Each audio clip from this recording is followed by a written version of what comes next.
इस पहाड़ नदी नाले को, इस जल जंगल जमीन को जो सुरक्षित रखता है उसका नाम है आदिवासी।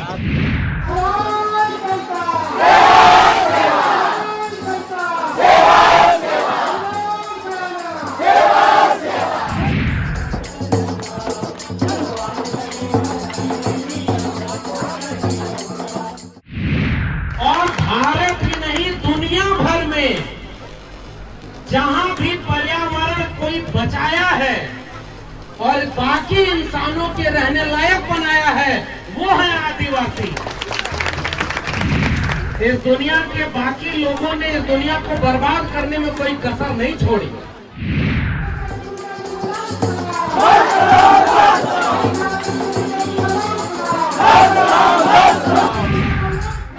ये बाकी हम जैसे लोगों को आपको समझाने की जरूरत है कि आदिवासियों को बचाओ अगर इस दुनिया में इंसान को बचाना है।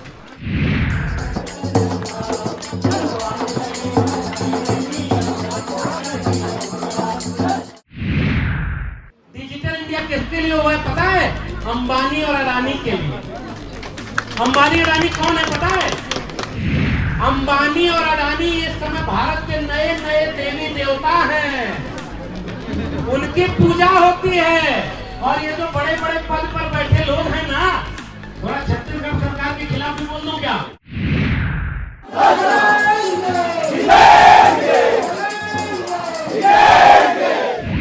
अरे पूजना हो तो उसको पूजेंगे जो आपको हक दिलाता है, कि जो हक छीनता है वो आपको पूजने की जरूरत है। लड़ाई लड़ी थी जयपाल सिंह मुंडा ने, इसलिए अगर आपको किसी को अपना नायक मानना है तो तिलका मांझी, सिद्धू कानू, बिरसा मुंडा के बाद जयपाल सिंह मुंडा को अपना नायक मानिए और घर घर बताइए कि जयपाल सिंह मुंडा न होते तो हमें बड़ा अच्छा है।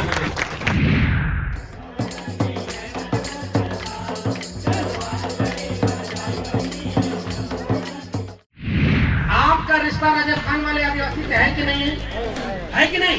आंध्रा के आदिवासी से है कि नहीं? तमिलनाडु के आदिवासी है कि नहीं?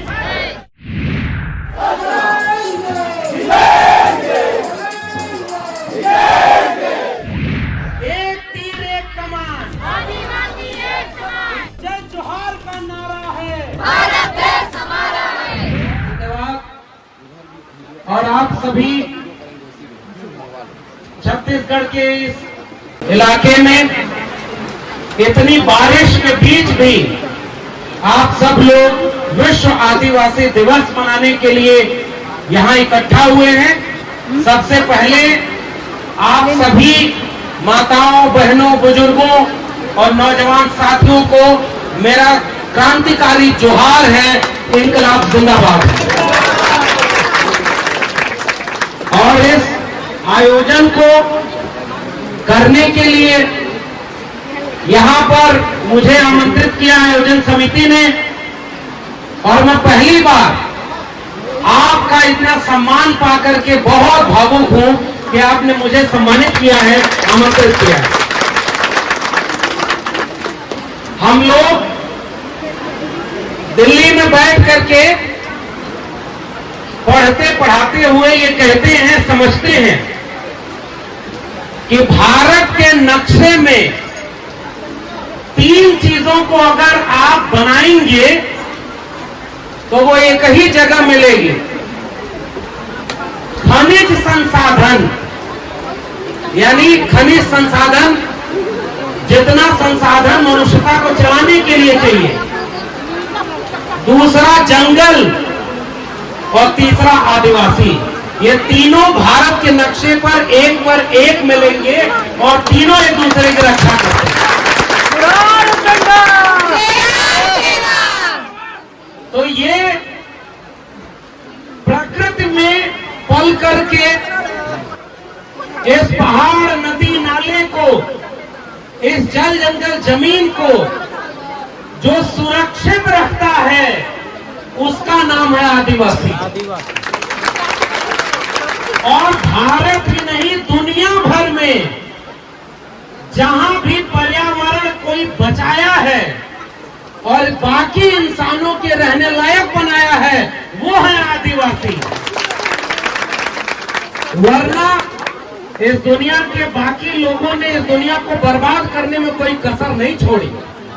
आदिवासियों ने उसे बचाने की कोशिश की। इसलिए मैं आपके बीच में आकर बहुत गौरवान्वित हूं। तो जिस प्रकृति, जिस जल जंगल जमीन को आप बचाने की लड़ाई लड़ते हैं, आज देखिए वही प्रकृति आपका इम्तिहान ले रही है, आपकी परीक्षा ले रही है। मैं फिर से सलाम करता हूं आपको कि आप वो परीक्षा पास हैं और यहाँ खड़े होकर के भीगते हुए कार्यक्रम सुन रहे हैं। तो साथियों, मैं आदिवासियों के बारे में अगर कुछ पढ़कर बोलूंगा, जो बोलूंगा वो पढ़कर बोलूंगा, सीख कर बोलूंगा, और आप तो उसे जीते हैं, तो हमसे ज्यादा आप जानते हैं कि आदिवासी कौन है और उसकी लड़ाई कौन है।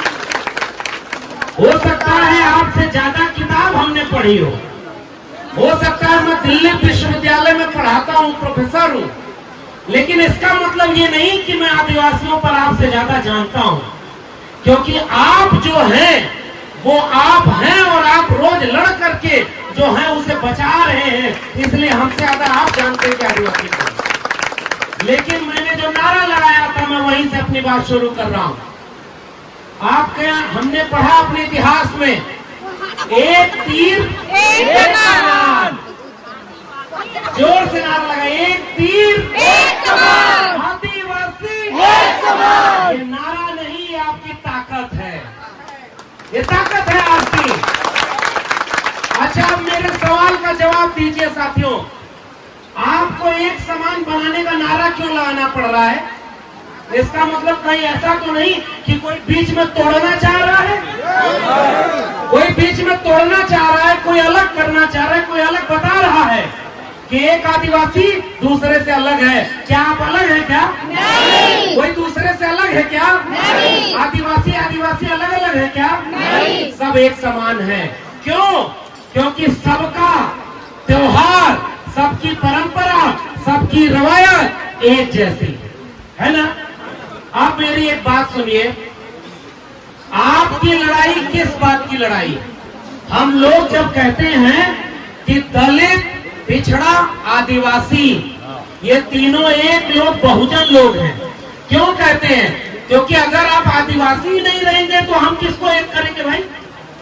अगर आपको आदिवासी नहीं माना जाए तो हम किसको एक करेंगे? यानी आदिवासी, दलित और मैं पिछड़े समाज से आता हूं, ओबीसी जिसको कहते हैं, तीनों की लड़ाई एक जैसी है। लेकिन हो सकता है लड़ाई दिखने में अलग अलग हो।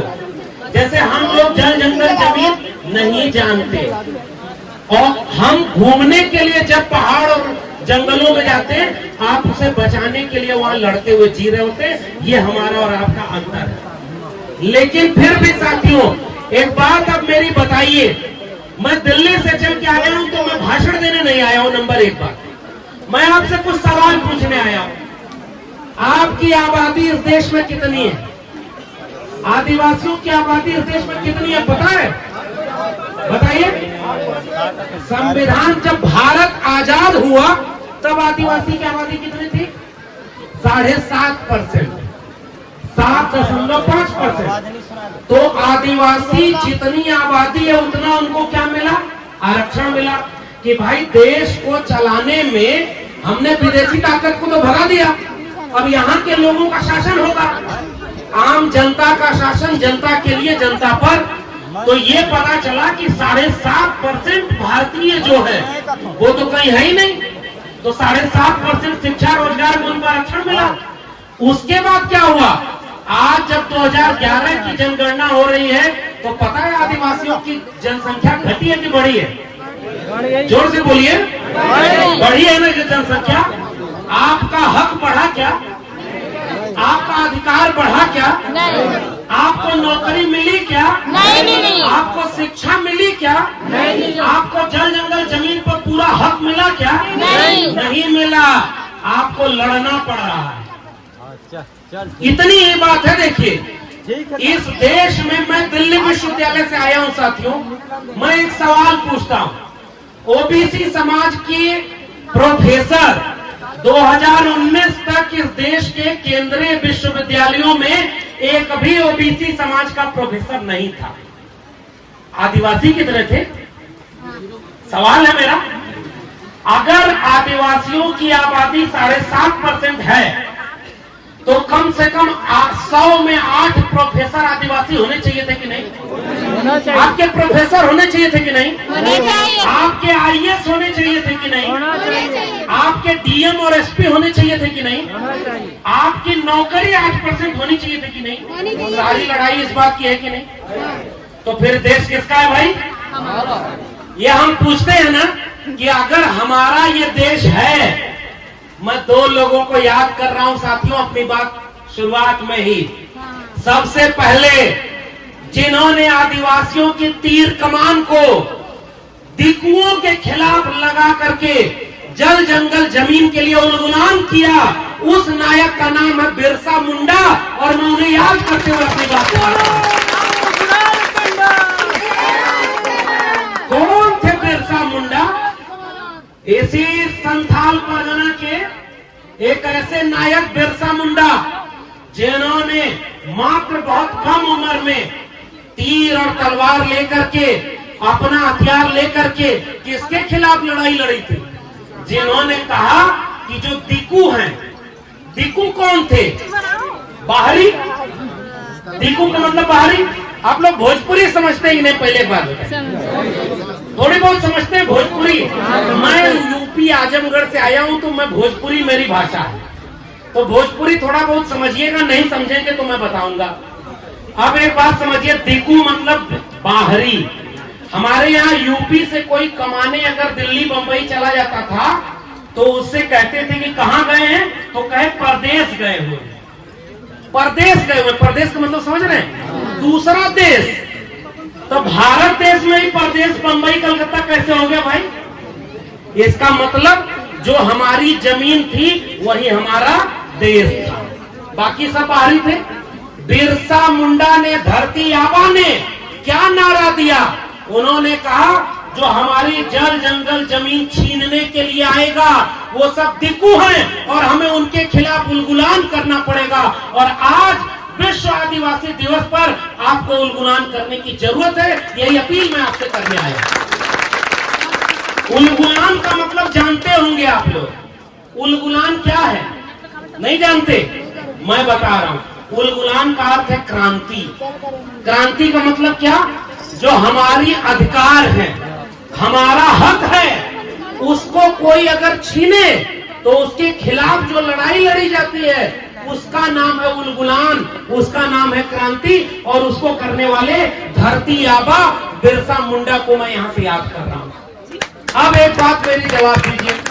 बिरसा मुंडा ने कहा ये जल जंगल जमीन तो हमारा है रे भाई, हम यहाँ पैदा हुए, हम प्रकृति में पले बढ़े। बाहर से कोई आके कहता है कि ये जल जंगल जमीन हम आपसे छीनेंगे और आपका विकास करेंगे। क्या करेंगे? विकास करेंगे। आपका विकास हुआ? नहीं। आपका कोई विकास हुआ? आजादी के अमृत महोत्सव मनाया जा रहा है, पता है? अमृत महोत्सव का मतलब क्या होता है पता है? अमृत महोत्सव का मतलब आजाद हुए इस भारत को 75 साल पूरा हो गए। 75 साल पूरा हो गया। 75 साल बाद जो देश आजाद हो गया, क्या उसके अधिकार जो जल जंगल जमीन का था वो उसके आदिवासी का होना चाहिए था कि नहीं? लेकिन जो लड़ाई बिरसा मुंडा ने लड़ी, जो लड़ाई सिद्धू कान्हू ने लड़ी, जो लड़ाई तिलका मांझी ने लड़ी, उस लड़ाई को लड़ने वाले जो लोग थे वो आपके पुरखे थे, वो आपके पुरखे थे ना। अब मेरे एक बात का और जवाब दीजिए। एक दूसरा नाम मैं आपसे ले रहा हूं कि आप जानते हैं उनको, जयपाल सिंह मुंडा। जयपाल सिंह मुंडा को नहीं जानते बाकी लोग? मैं आपको बताता हूं, बाकी हमारे बहुत वरिष्ठ लोग बैठे हुए हैं, ये सारे लोग जयपाल सिंह मुंडा को जानते हैं। मैं आपको बता रहा हूं, अरे पूजना हो तो उसको पूजेंगे जो आपको हक दिलाता है, कि जो हक छीनता है वो आपको पूजने की जरूरत है? हक दिलाने वाले को पूजना होगा ना। तो बिरसा मुंडा आपके हक के लिए लड़े थे ना। तिलका मांझी कौन थे? जो आपके हक के लिए लड़े थे। इस देश में सिद्धू कान्हू थे जिन्होंने आदिवासियों की लड़ाई लड़ी। और जब इस देश का इतिहास लिखा गया तो आप बताइए, बाहर के लोगों को न तो बिरसा मुंडा को पढ़ाया जाता है सिलेबस में, न तिलका मांझी को पढ़ाया जाता है, न सिद्धू कान्हू को पढ़ाया जाता है, और न जयपाल सिंह मुंडा को पढ़ाया जाता है। क्यों नहीं पढ़ाया जाता पता है? क्योंकि अचानक कोई आए और आपसे कहे कि तुम आदिवासी नहीं हो, तुम क्या हो? बात समझ रहे हैं सब लोग? अब मैं आपको बता रहा हूं जयपाल सिंह मुंडा कौन थे। जयपाल सिंह मुंडा जो आईएएस की परीक्षा पास कर दिए थे, जिससे डीएम बनते थे और हॉकी खेलते थे। भारत की जो राष्ट्रीय टीम थी उसके सदस्य थे जो ओलंपिक खेलने गई। और जब जयपाल सिंह मुंडा का रिजल्ट आया तो उनसे कहा गया कि तुम हॉकी में जाओ या नौकरी लो, और वो हॉकी में गए और भारत को गोल्ड मेडल जिताया उन्होंने, पूरी दुनिया में नाम कमाया। और जब जयपाल सिंह मुंडा लौट कर आए तो पूरे झारखंड छत्तीसगढ़ का जो जंगल का इलाका है उसमें उन्होंने जल जंगल जमीन की लड़ाई लड़ी थी। और फिर पता है, जब संविधान भारत का बन रहा था, संविधान जानते हैं ना, नया भारत कैसा बनेगा इसका किताब का नाम है संविधान।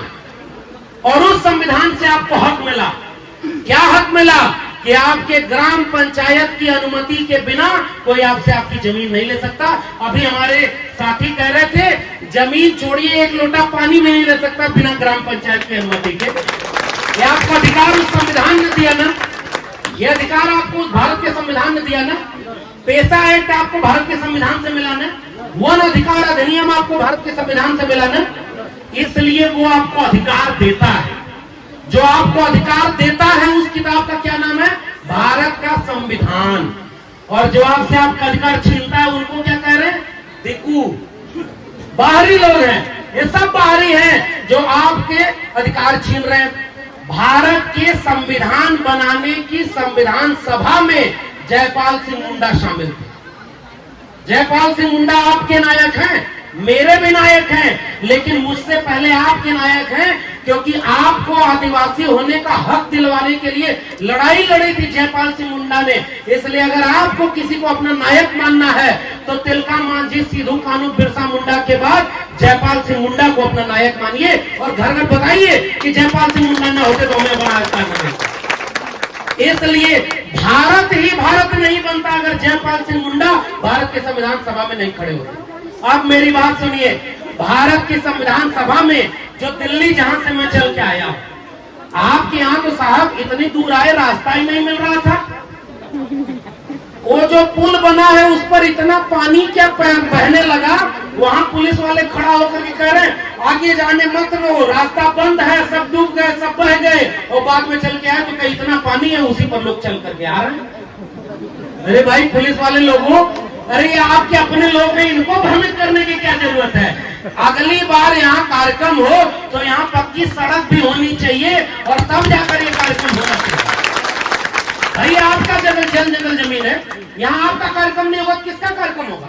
और यहाँ पर कार्यक्रम होने के लिए पूरी सुविधा होनी चाहिए। तब जयपाल सिंह मुंडा ने दिल्ली से, जहां से मैं चलकर आया हूँ, बहुत खराब जगह है दिल्ली, मैं उसका बुराई कर रहा हूँ, बहुत खराब जगह दिल्ली। क्यों? क्योंकि दिल्ली में बड़ी बड़ी इमारत में बैठकर, बड़े बड़े एसी में बैठकर बड़े बड़े लोग हमारे और आपके हक का सौदा करते हैं। और अगर हम जमीन की लड़ाई छोड़ देंगे तो दिल्ली वाले आपके हक को बेच देंगे। याद रखिएगा मेरे आदिवासी भाई, बहुत खराब जगह है दिल्ली। और उसी दिल्ली के कॉन्स्टिट्यूशन क्लब यानी संविधान सभा में जयपाल सिंह मुंडा खड़े होकर बोले, हम आदिवासी हैं, हम इस देश के मूल निवासी हैं, हम सिंधु घाटी सभ्यता के वारिस हैं। आप हमें लोकतंत्र मत सिखाइए, हमसे आपको लोकतंत्र सीखने की जरूरत है। वो जयपाल सिंह मुंडा को पढ़िएगा, उस जयपाल सिंह मुंडा की कहानियां अपने वरिष्ठ लोगों से सुनिएगा। तब जयपाल सिंह मुंडा ने लड़ाई लड़ी थी कि आदिवासी को उसकी जल जंगल जमीन पर पहला हक आदिवासी का है। किसका हक है? आदिवासी। ये जल जंगल जमीन किसकी है? आदिवासियों। ये जल जंगल जमीन पर पहला हक किसका है? आदिवासियों। जल जंगल जमीन को आज तक बचाया किसने है? आदिवासियों ने। जब तक बचाया आपने है, हक आपका है, तो कोई बाहर से क्यों आके कहेगा कि मैं तुम्हें बताऊंगा कि आदिवासी नहीं तुम हिंदू हो? ये गलत है कि नहीं? ये गलत है तो इसको होने देंगे क्या? नहीं। अगर आप आदिवासी ही नहीं बचे तो आपकी जल जंगल जमीन बचेगी क्या? नहीं। अगर आप आदिवासी नहीं बचे, आपकी परंपरा नहीं बची, तो आप आदिवासी बचेंगे क्या? नहीं। अब एक बात बताइए, जयपाल सिंह मुंडा ने संविधान सभा की बहस में एक बात कही। उन्होंने कहा तुम्हारे देवी देवता अलग होंगे, तुम्हारी पूजा करने का तरीका अलग होगा, हमारा तो संथाली भाषा में हम अपने देवी देवता किसकी पूजा करते हैं? प्रकृति की पूजा करते हैं। हम प्रकृति की पूजा करते हैं। ये पेड़ पौधे, नदी नाले, पर्वत, पहाड़, ये जंगल, ये हमारे हैं, क्योंकि हमने इन्हें पीढ़ी दर पीढ़ी बचाया है। अब सुना तो हमने भी है आपके यहाँ का किस्सा। आपके यहाँ भी कुछ दिक्कू लोग आ गए हैं, पहचान रहे हैं? देखिए, मैं भाई ठहरा प्रोफेसर आदमी, बाहर से आपने बुलाया है, मैं कोई ऐसी बात करके नहीं जाऊंगा कि जिससे कल यहाँ पर झगड़ा हो। ये मेरा काम नहीं है ना। अरे हम तो आदिवासी समाज को पढ़ लिख करके जीने वाले लोग हैं, जिनके यहाँ झगड़ा ही नहीं, मोहब्बत का पाठ पढ़ाया जाता है, उनके बीच में झगड़ा किस बात है? तो मैं कोई ऐसी बात नहीं कर रहा हूं, लेकिन मैं इशारे में एक बात जरूर पूछूंगा। ये जब पूरा जल जंगल जमीन आपका है, तो यहाँ आप अपना रीति रिवाज कैसे मनाएंगे? ये कौन तय करेगा? बिल्कुल तय करेगा कि आप तय करेंगे? आपकी पूजा कैसे होगी? कोई और कैसे तय करेगा? कौन तय करेगा? आपका अधिकार क्या है, आपकी लड़ाई क्या है, ये कौन बताएगा? अपना नेता किसी और को मत होने दीजिएगा। अब लड़ाई किस बात की है? पहली लड़ाई साथियों, ज्यादा वक्त नहीं लूंगा क्योंकि भीगते हुए आप लोग सुन रहे हैं। ये आपका जज्बा बताता है कि इस देश से आदिवासियों को न तो कभी पहले कोई हरा पाया, न आज हरा पाया है, न आने वाले कल में कोई हरा पाया, लेकिन खतरा बढ़ गया है। मैं आपको चेताने आया हूं मेरे साथियों, भाइयों, माताओं, बहनों, बहुत खतरा बढ़ गया है। खतरा क्या बढ़ा है पता है? जंगल में लकड़ी काटने के लिए कुल्हाड़ी का इस्तेमाल होता है ना। कुल्हाड़ी के हथी किसकी लगी होती है? लकड़ी की। आप तो जानते हैं, आप तो कुल्हाड़ी आपका पूजा करने वाला अस्त्र है ना। एक बार क्या हुआ साहब, जब संविधान सभा में कहा गया कि जो तीर तलवार है ये सब पाबंदी लगा दी जाए, इसको कोई इस्तेमाल नहीं करेगा। जयपाल सिंह मुंडा खड़े होकर के कहे कि ये तीर और कमान हम आदिवासियों की पहचान है, तुम्हारे लिए ये हथियार होगा, हमारे लिए पूजा करने की चीज है, इसका पाबंदी नहीं लगेगा। और आज भी आदिवासियों की तीर कमान से छेड़खानी नहीं होगी। तो उसी संविधान में जब ये अधिकार आपको दे दिया कि आपकी जल जंगल जमीन बिना आपसे पूछे कोई बेच और खरीद नहीं सकता, ये पता है कि नहीं आपको? आपकी जल जंगल जमीन आपकी है ना। कुछ लोग हैं जो आज ये बात कह रहे हैं कि हम आपका विकास करेंगे, आपकी जल जंगल जमीन हमको दे दो। असली खतरा यही है ना। मैं अभी जिस फ्लाइट से आया हूं और जिस दिल्ली से आया हूं, मैं एक कहानी सुना रहा हूं, मेरी कहानी सुनिए छत्तीसगढ़ के लोगों। आपके इलाके में थोड़ी दूर पर बस्तर है ना। गोमपाड़ वहां एक जगह है। 17 आदिवासियों को आज से 13 साल पहले इस राष्ट्र और राज्य की पुलिस और सेना ने मिलकर मार दिया। पता है कि नहीं आपको? बस्तर के गोमपाड़ में उनको मार दिया। और जब उनकी लड़ाई सुप्रीम कोर्ट तक लड़ने के लिए आदिवासी गए, तो अभी इसी महीने क्या फैसला आया सुप्रीम कोर्ट से पता है? उसमें यह फैसला आया है कि आदिवासियों को किसी ने नहीं मारा, अपने आप मर गए। और दोषी कौन है? जो उनके न्याय का हक मांगने के लिए मुकदमा किया, उन्हीं के ऊपर 5 लाख रुपए का जुर्माना लगा। ये पता है कि नहीं? ये मैं बता रहा हूं, फिर से जानिए। अगर ये देश भी आदिवासी का है, तो वो 17 लोगों को मारने वाले कौन लोग थे भाई? एक लड़का है, मैं दिल्ली विश्वविद्यालय से आया हूं और परसों नरसों एक कार्यक्रम वहां हुआ था। केवल जश्न मनाना, आदिवासी दिवस मनाना नहीं है साथियों। आप और हम तो जश्न मना ले रहे हैं। कल को ये जल जंगल जमीन नहीं बची तो 50 साल बाद आपकी आने वाली पीढ़ी आपसे पूछेगी कि मेरे पिता और माता या बड़े भाइयों, तुम्हारे सामने मेरी जल जंगल जमीन छीनी जा रही थी, तुम क्या कर रहे थे? तो आप कहेंगे कि हम विश्व आदिवासी दिवस मना रहे थे। ये सवाल का जवाब दे पाएंगे उनको? आप उनसे आंख मिला पाएंगे? वो बच्चे आपको माफ करेंगे? अरे हमारे पहले तिलका मांझी, सिद्धू कान्हू, बिरसा मुंडा, जयपाल सिंह मुंडा की इतिहास था, तो ये जल जंगल जमीन आपका था। 50 साल बाद अगर यही रहा, ये जल जंगल जमीन बेच दिया, तो आप अपने बच्चों को क्या दे के जाएंगे? आप उनको देने के लिए कुछ बचेगा कि किस बात के आदिवासी वो होंगे? नंबर एक बात यही आपसे गुजारिश करने आया, आपसे कहा जा रहा है कि हम आपका विकास करने आए हैं, लेकिन आपसे आपकी जल जंगल जमीन छीनी जा रही कि नहीं? सही से बताइए। सिलगेर का एक जंगल है ना, हसदेव का एक जंगल है, उधर आंध्रा से लेकर के महाराष्ट्र तक चले जाइए, वहां भी जंगल है। राजस्थान में भी आदिवासी हैं। आपका रिश्ता राजस्थान वाले आदिवासी से है कि नहीं है? है कि नहीं? जोर से बोलिए। आंध्रा के आदिवासी से है कि नहीं? तमिलनाडु के आदिवासी से है कि नहीं? मध्य प्रदेश के आदिवासी से है कि नहीं? झारखंड के आदिवासी से है कि नहीं? एक तीर एक कमान, इसलिए पहला खतरा मैं आपको बताने आया हूँ, आदिवासी को आदिवासी से लड़ाया जा रहा है। सच है कि नहीं? जंगल काटने के लिए कुल्हाड़ी का इस्तेमाल होता है। मेरा किस्सा सुनिए। उस कुल्हाड़ी से जब जंगल को काटा जा रहा था, तो लकड़ियों ने विद्रोह कर दिया। किसने? जंगल की लकड़ियों ने। तो जो कुल्हाड़ी चला रहा था, उसने उस लकड़ियों से क्या जाकर कहा पता है? तुम इस कुल्हाड़ी का विरोध क्यों कर रहे हो? इस कुल्हाड़ी में जो हत्था लगा है, वो लकड़ी तो तुम्हारी है। समझ गए कि नहीं? और जंगल की लकड़ियों ने विद्रोह नहीं किया, और एक दिन सारा जंगल काट दिया गया, क्योंकि जंगल की लकड़ियां कुल्हाड़ी के साथ खड़ी हो गई थी, क्योंकि कुल्हाड़ी में लकड़ी उन्हीं की थी। आपके लोगों को ही आपके खिलाफ भड़काया जाएगा। भड़काया जा रहा है कि नहीं?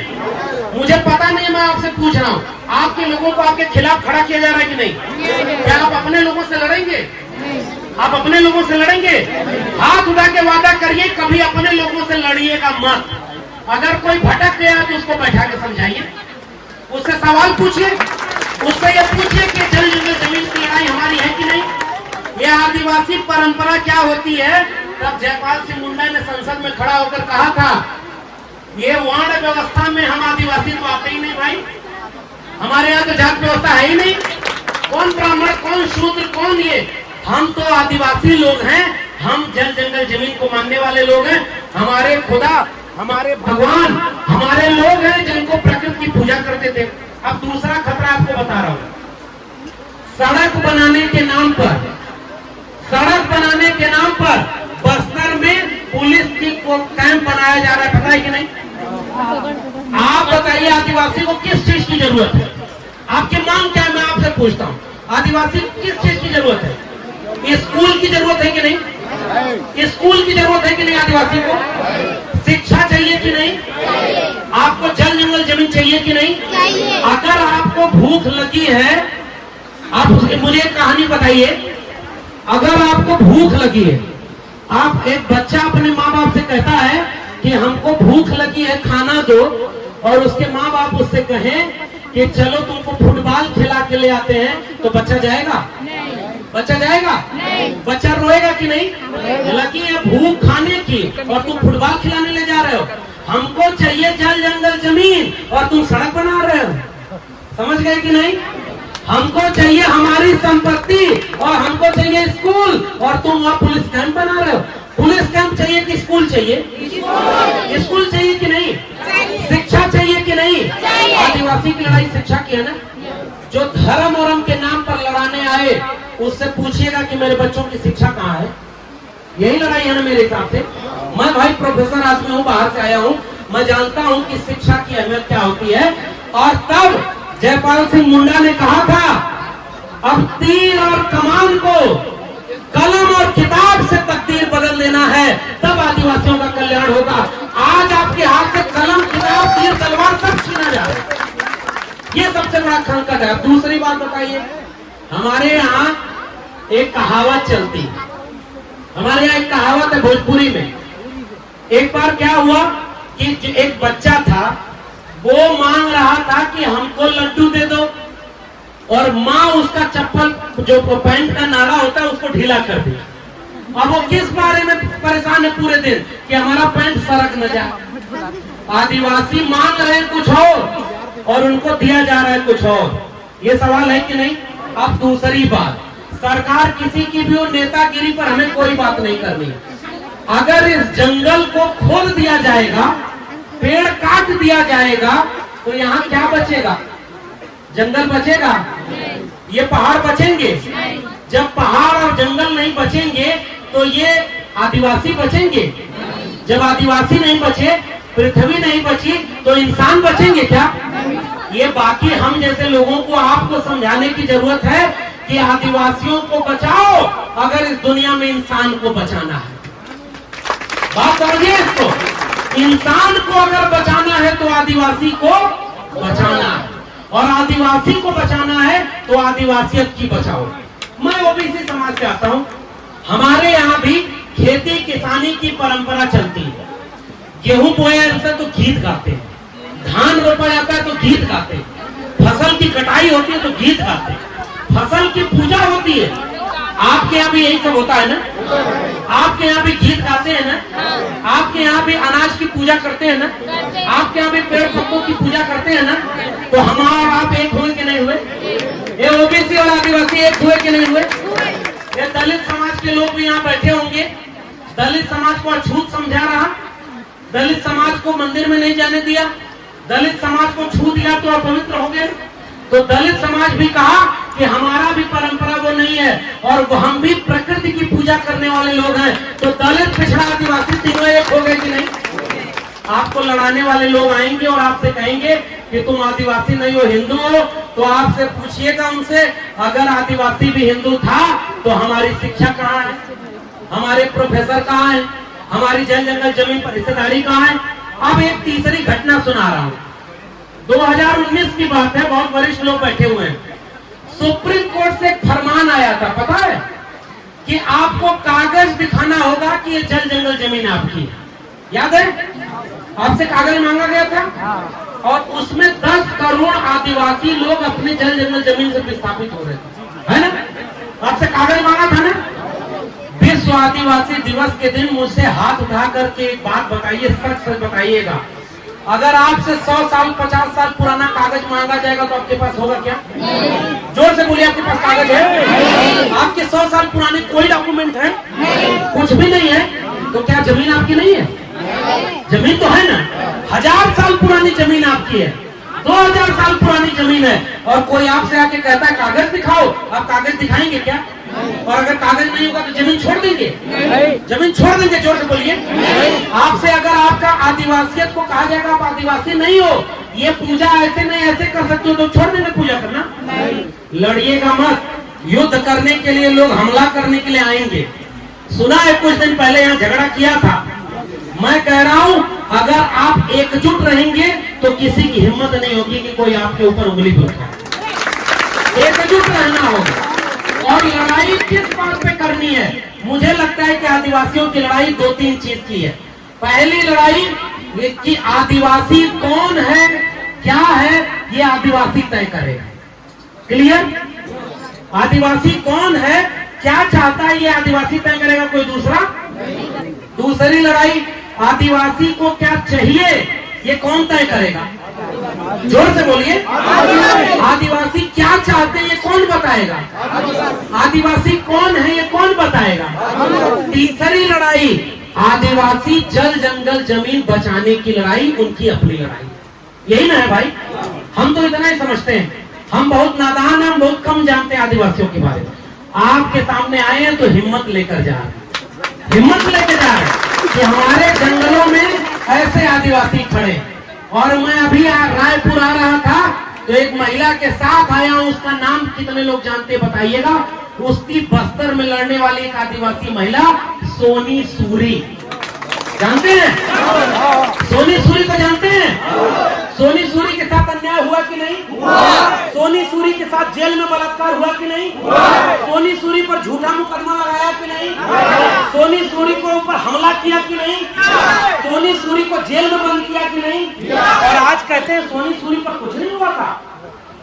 और आज अब इशारा समझिए, इस देश में एक प्रधानमंत्री बना है, वो कह रहा है 75 साल बाद हमने पहली बार एक दलित महिला को राष्ट्रपति बनाया। आदिवासी, एक आदिवासी महिला को पहली बार राष्ट्रपति बनाया। पता चला आप लोगों को?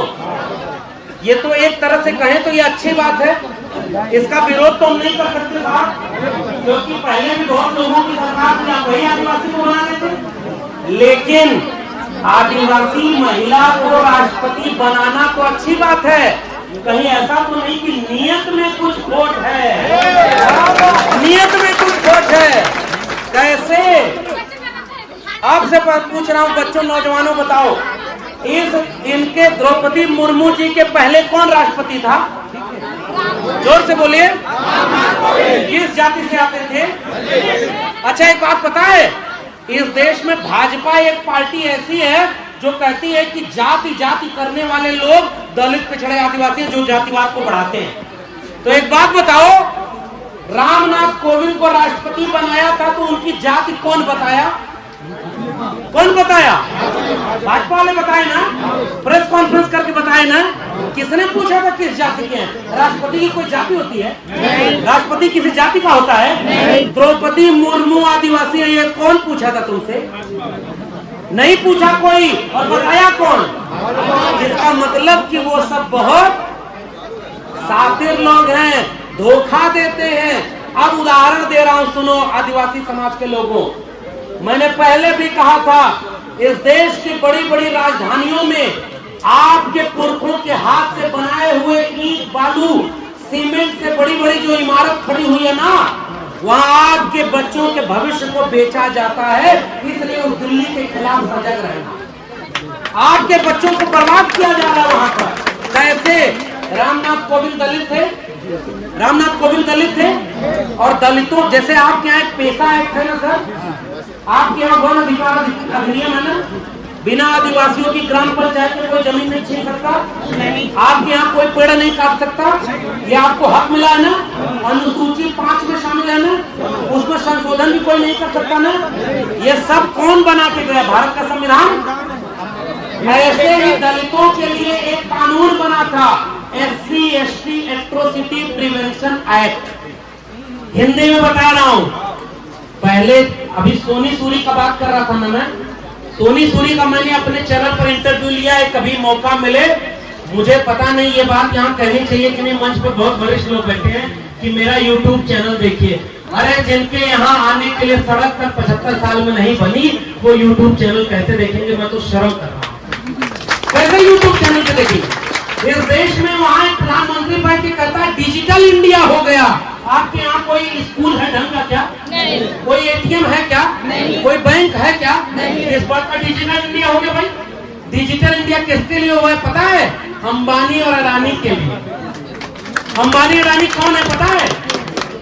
अंबानी और अडानी इस समय भारत के नए नए देवी देवता हैं, उनकी पूजा होती है। और ये जो बड़े बड़े पद पर बैठे लोग हैं ना, थोड़ा छत्तीसगढ़ सरकार के खिलाफ भी बोल दूं क्या? बोलना जरूरी है भाई। तो अब ये छत्तीसगढ़ सरकार वाले भी बताएं कि जो जो कानून आदिवासियों के खिलाफ भाजपा सरकार बनाई थी, क्या कांग्रेस वाले उसको विरोध में बदल दिए क्या? क्या कांग्रेस के काम से संतुष्ट है क्या? अब इसमें यही है, कोई बड़ा दुश्मन है, कोई बड़ा कटार चलाता है, और कोई मीठा मीठा बोलकर आपका हाथ मांगता है। अब मेरा सवाल का जवाब दीजिए। जैसे दलितों के ऊपर अन्याय अत्याचार होता था, उनकी बेटियों के साथ बलात्कार होता था, दलित का मतलब समझते हैं ना?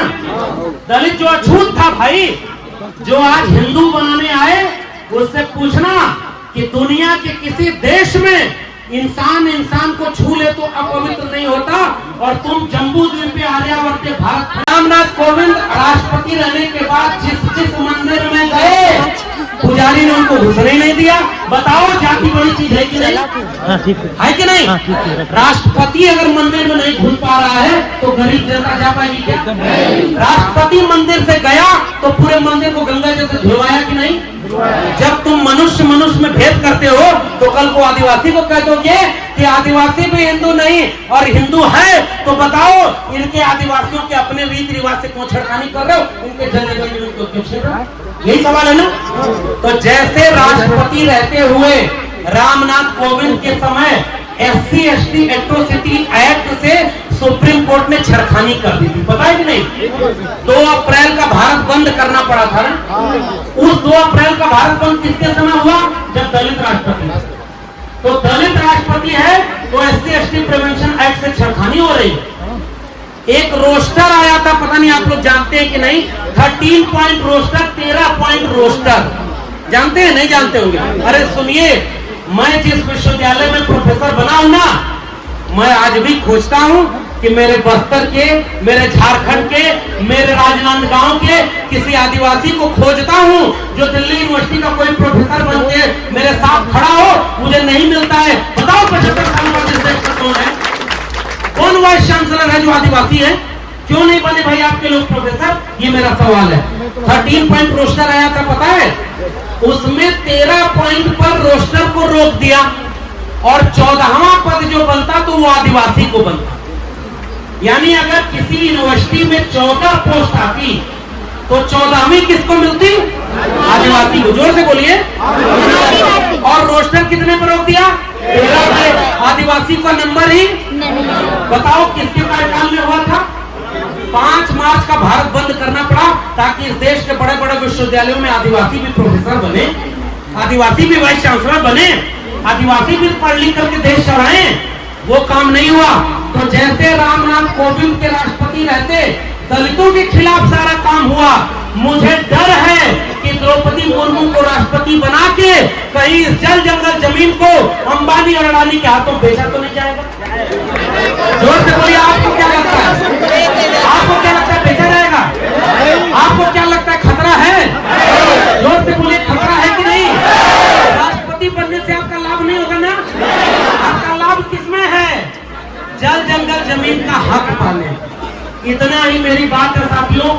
मैं केवल आपसे गुजारिश करने आया हूँ, लड़वाने वाले आजकल बहरूपिये आ गए हैं, बहरूपिये आ गए हैं। आपके यहाँ भी कोई आया है, मैं उसका नाम और नहीं लूंगा, जानता सब हूँ, सब जानता हूँ कौन कहाँ से आया है और क्या कर रहा है। मैं एक चुटकुला सुना रहा हूँ, सुनिए।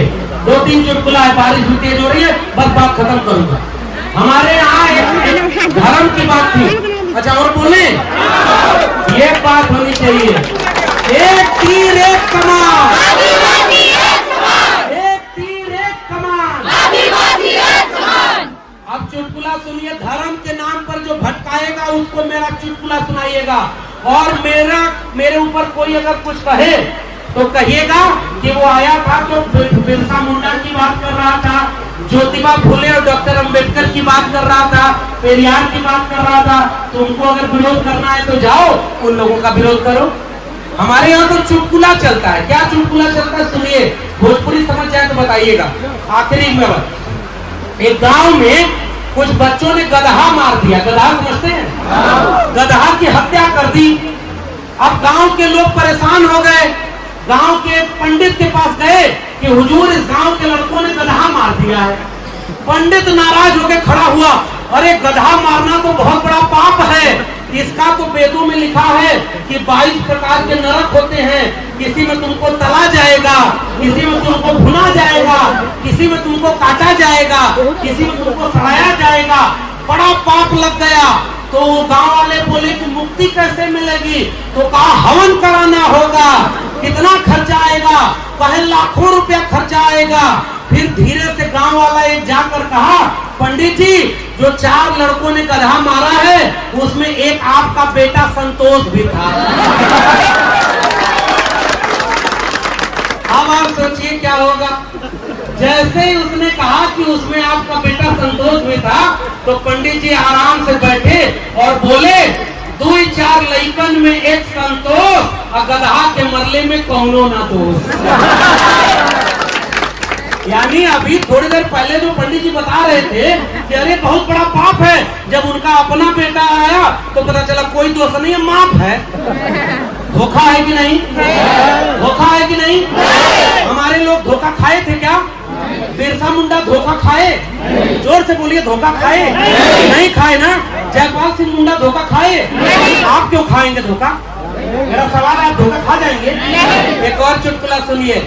एक आदमी पेड़ पर चढ़ गया खजूर के, ऊपर से नीचे देखा तो डर लगने लगा, तो हनुमान की पूजा करता था।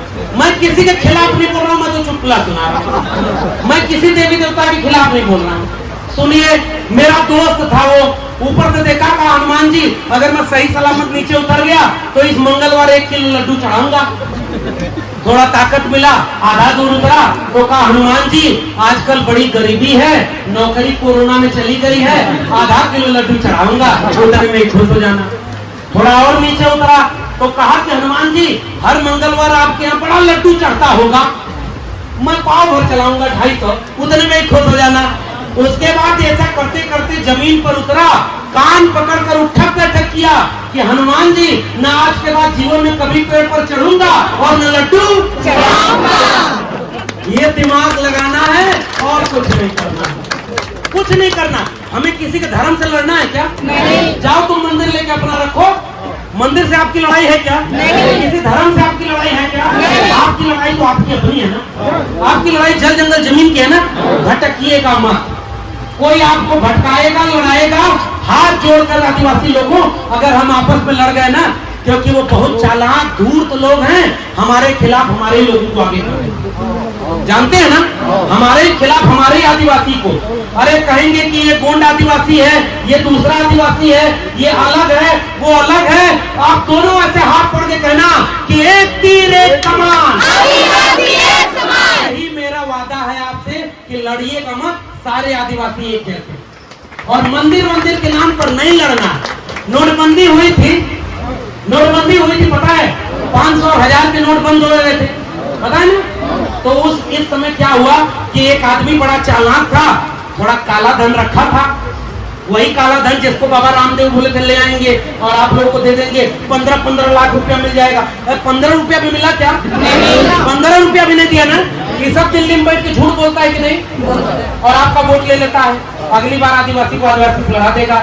नोटबंदी हुई, एक आदमी मंदिर चला गया और कहा कि 500 और 1000 की जो नोट बंद हो गई थी वो धड़ाधड़ मंदिर पे चढ़ाने लगा कि भगवान को ही खुश कर लेता हूँ, नोट तो बंद हो गई है, बैंक जा नहीं सकता। अचानक एक व्यक्ति बीच में आया और कहा अरे ये नोट बंद हो गई है, भगवान को क्यों चढ़ा रहे? आदमी बोला अरे भगवान को थोड़े पता है कि ये नोट बंद हो गई है। तो वो आदमी जोर से बोला भगवान थोड़े ही नोट लेता है, जो नोट लेता है उसको पता ही कि ये नोट बंद हो गई है। अब समझ आया, आप चढ़ाते थे भगवान के नाम पर और बीच में कौन? विवेकानंद का नाम सुना है आपने? ये हिंदू धर्म वाले उनका बड़ा नाम लेते हैं विवेकानंद का। आपका रायपुर एयरपोर्ट विवेकानंद के नाम पर है। विवेकानंद बहुत बड़े हिंदू थे, गणेश की पूजा कर रहे थे, मंदिर के सामने बैठे थे और देखे कि उनके सामने जो चढ़ावा चढ़ाया गया लड्डू, वो एक चूहा लेके भाग रहा है। और विवेकानंद बोले कि ये कैसा भगवान है, अपना लड्डू नहीं बचा सकता तो हमको क्या बचाएगा? ये विवेकानंद की कहानी है। वो धर्म वाले आपको एक दिन आते हैं और कहते हैं कि चलो तुम सब हिंदू हो, चलो मंदिर में पूजा करने, जाओगे क्या आप? वो धर्म आपका धर्म है क्या? मैं केवल ये गुजारिश करने वाला हूँ, आदिवासियत आपका धर्म, जल जंगल जमीन आपका, इतना ही मेरा आग्रह है। धर्म के नाम पर केवल इसलिए लड़ाया जा रहा है क्योंकि आपकी जल जंगल जमीन नए वाले देवी देवता के हाथों बेच दिया जाए। अंबानी और अडानी के बच्चों को कभी कांवड़ लौटे देखे हैं? कभी कांवड़ ढोना समझते हैं? कांवड़ जल चढ़ाना, जल चढ़ाने जाते हैं। हिंदू धर्म खतरे में है, ये किसके बेटा बेटी को बचाने के लिए बोलते हैं? सब दलित पिछड़ा आदिवासी को समझाएंगे कि हिंदू धर्म खतरे में है। और मलाई कौन खाता है हिंदू धर्म की? अच्छा, अगर सबका धर्म था तो मंदिर में पुजारी सब क्यों नहीं हुए? सारे लोग पुजारी होने चाहिए कि नहीं? कोई ऐसा मंदिर है जिसका पुजारी आदिवासी है? बताइए भाई, कोई आदिवासी पुजारी है? कोई पिछड़ा पुजारी है? कोई दलित तो मंदिर में नहीं जा सकता था। अब एक काम करिए, मंदिर वालों से कहिए जितना चंदा जाता है वो सब सरकारी होगा और सारे मंदिरों को सरकारी कर दो और सरकार सबका पैसा लेगी, अपने आप आधा झगड़ा खत्म न हो जाए। तो कहिए गलत कह रहा हूं क्या? अगर भगवान मेरा है तो मुझे उसको खुश करने के लिए पैसा देने की क्या जरूरत है भाई? पैसा देने की जरूरत है? मेरा भगवान तो मेरे पहाड़ पर बसता है। मैं यहाँ से जब फसल काट कर आदिवासी गीत गाऊं तो उसमें गीत में क्या था गांव छोड़ब नहीं, जंगल छोड़ब नहीं, माए माटी छोड़ब नहीं, लड़ाई छोड़ब नहीं। वो लड़ाई आपकी। और ये आखिरी बात कह के अपनी बात खत्म करूंगा। मेरे आदिवासी भाइयों, खतरा बहुत बड़ा है। और खतरे में क्या है पता है? कोई धर्म खतरे में नहीं है, आपके बच्चों का भविष्य खतरे में, आपके बच्चों की शिक्षा खतरे में है। ये स्कूल अगर सबको मिल जाए तो धर्म के नाम पे झगड़ा खत्म हो जाएगा कि नहीं? अगर सबको रोटी मिल जाए तो ये झगड़ा खत्म हो जाएगा कि नहीं? आदिवासियों को चाहिए रोटी, कपड़ा, मकान, स्कूल, स्वास्थ्य। आपके यहाँ हॉस्पिटल है क्या? अगर मुझे सर दर्द करने लगे तो मैं क्या करूंगा बताइए? कोई मंत्र पढ़ूंगा कि दवा खाऊंगा? अगर मुझे इलाज कराना है तो मंदिर जाऊंगा कि हॉस्पिटल जाऊंगा? जोर से बोले, कहाँ जाऊंगा? बीमारी में कहाँ जाएंगे? पढ़ाई करने कहाँ जाएंगे? पढ़ाई करने कहाँ जाएंगे? तो स्कूल और हॉस्पिटल हमारे लिए मंदिर मस्जिद हुआ कि नहीं? हमें लड़ाई किस चीज करनी चाहिए? स्कूल और हॉस्पिटल की। बाकी कोई भी लड़ाई करवाए, हाथ जोड़ के कहना हमें नहीं लड़ना। हमें जल, जंगल, जमीन का अधिकार। और उस सरकार से सजग रहिएगा। अभी छत्तीसगढ़ सरकार वाले कह रहे हैं, छत्तीसगढ़ सरकार वाले कह रहे हैं कि हम राम बनाया है कि नहीं? राम का राम के नाम पर लाखों रुपए खर्च कर रहे हैं। हम कह रहे हैं कर लो, लेकिन आदिवासियों का भी एक पथ गमन रास्ता बनवा दो जिसमें सारे आदिवासी एक दूसरे से जुड़े। ये अपील होगी ना। और आखिरी बात, राष्ट्रपति आदिवासी बन जाए, इससे आपका भला नहीं होने वाला। वो अच्छी बात है कि राष्ट्रपति बन गए, कल को प्रधानमंत्री भी तो राष्ट्रपति की बजाय बनना चाहिए आदिवासी। इस देश का प्रधानमंत्री एक आदिवासी होना चाहिए कि नहीं? अधिकार किसके पास है? राष्ट्रपति के कि प्रधानमंत्री के? सबसे ज्यादा पावर किसके पास है? नए वाले देवी देवता अंबानी अडानी पैसा किसको देते हैं? ताकत से नियम कानून कौन बनाता है? आपकी जल जंगल जमीन बेचने के लिए कौन नियम बना रहा है? अभी आप लोगों को किसान आंदोलन हुआ तो पता है कि नहीं? किसानों की जल जंगल जमीन बेचती थी ना। किसान एक साल लड़े, 700 किसान शहीद हुए, अपनी जमीन बचा लिए ना। मेरे आदिवासी भाइयों, आपकी जल जंगल जमीन को अंबानी अडानी के हाथों बेचा जा रहा है। अगर आपका कोई दुश्मन है तो ये अंबानी और अडानी है जो आपकी जल जंगल जमीन आपसे छीन लेंगे। ना आपकी आदिवासी बचेगी, ना आपका जल जंगल जमीन बचेगा, और मैं तो कह रहा हूँ उसके बाद भारत बचेगा। इसलिए इस आदिवासी समाज की लड़ाई मैं एक उसी कविता से खत्म कर रहा हूँ। यहाँ नेटवर्क ही नहीं है। यहाँ जिस इलाके में नेटवर्क ही नहीं है, वहाँ कुछ लोग आके कहते हैं कि धर्म बचाएंगे। यहाँ तो पहले जरूरत इस बात की है कि बुनियादी सुविधा दीजिए। आजादी का 75 साल मनाया जा रहा है, हर घर तिरंगा फहराएंगे। अरे आदिवासियों को अगर तुम उनका हक दे दो, हर पेड़ पर तिरंगा फहराएगा आदिवासी, लेकिन उनका पेड़ काटेंगे। मैं आपसे भरा रहा था, लोग अपनी पगड़ी में ये देखिए, ये पशु और पक्षियों से जो प्रेम करते हैं उनकी पंखुड़ी लगाए, हिंदी चिट्ठी बोलते, पत्ते लगाया है लोगों ने सर पे ना। हम लोग जिसका सम्मान करते हैं उसको कहाँ बिठाते हैं? ये आदिवासी प्रकृति को कहाँ बिठाते हैं? ये आदिवासी पेड़ पौधों को कहाँ बिठाते हैं? ये आदिवासी अपने संस्कृति को कहाँ रखते हैं? और आज कोई आके कह रहा है कि आदिवासियों तुम आदिवासी नहीं हो, क्या माफ कर दोगे उसको? क्या पहचानोगे नहीं उन्हें? लड़िएगा मत मेरे आदिवासी भाइयों। आपको लोग लड़ाने आएंगे, आपको लोग तोड़ने आएंगे, आपको लोग बांटने आएंगे, क्योंकि उनका काम यही है नफरत का। वो भाई को भाई से लड़ाते हैं। और हमारे यहाँ हम लोग एक नारा लगाते थे, उस नारे में क्या है पता है? कुरान से जो शुरू किया था ना, एक तीर एक कमान के साथ आदिवासी एक समान।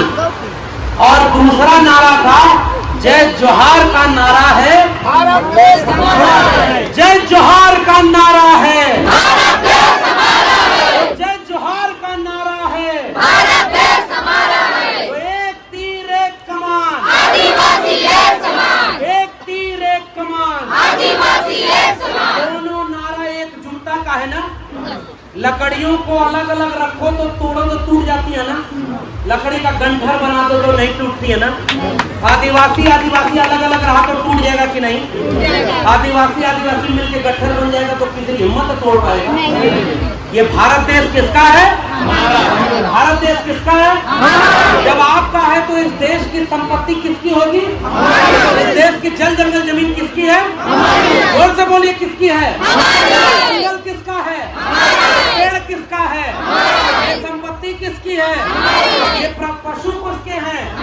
ये संपत्ति हमारी है तो कोई और छीनेगा तो छीनने देंगे? केवल यही लड़ाई है।